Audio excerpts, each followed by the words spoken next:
Sama-sama po tayong lumago sa pananampalataya at excited tayo na marinig ang bawat episode sa iba't ibang mga kwento na maririnig natin gamit or galing sa iba't ibang mga Kristyano dito sa Camarines Norte. So hindi ko na po patatagalin, pinapakilala ko po sa inyo ang isa sa ating guest sa episode pong ito. Wala pong iba, si Pastor Ador Puringue. Pastor, pakilala po kayo sa ating mga viewers. Magandang hapon sa inyo lahat, mga viewers sa iba't ibang dako ng Pilipinas. Ako si Pastor Ador Puringue. Actually, ako po ay hindi taga rito sa Cam Norte. Ako po ay taga Cagayan Valley, Apari, Cagayan.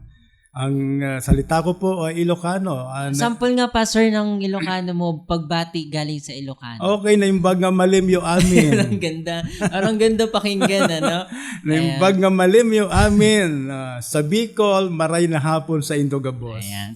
So, Pastor, excited po ako ngayon malaman. Ilang taon na po kayo nagpa-pastoring? Actually, nag-start ako 1997. 1987? 1997. 1997. Isang taon po ako noon.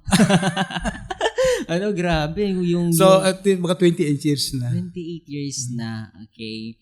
So, ano pong pinagkakabalan nyo ngayon, Pastor? Actually, siyempre sa gawain ng Panginoon.